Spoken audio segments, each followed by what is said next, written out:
Hi అండి, వంకాయస్ కిచెన్కి స్వాగతం. ఈరోజు మీకు ఒక తీపి పచ్చడి చేసి చూపించబోతున్నానండి. ఈ లోపల మీరు వంకాయస్ కిచెన్ని సబ్స్క్రైబ్ చేయండి, షేర్ చేయండి, లైక్ చేయండి, కామెంట్ చేయండి. అలాగే పక్కనే ఉన్న గంట కొట్టండి.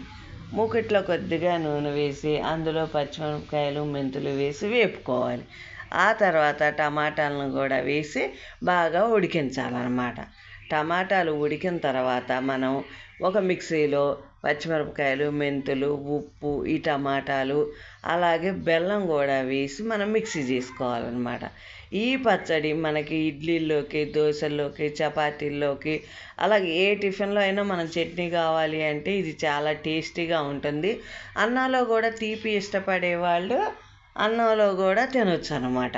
కానీ ప్రతి ఒక్కళ్ళు కంపల్సరీ ఈ టమాటా పచ్చడిని టేస్ట్ చేయండి, ఎలా ఉందో నాకు కామెంట్ చేయండి. ఈ పచ్చడిని కంపల్సరీ కూడా ట్రై చేసి ఎలా ఉందో చెప్పండి.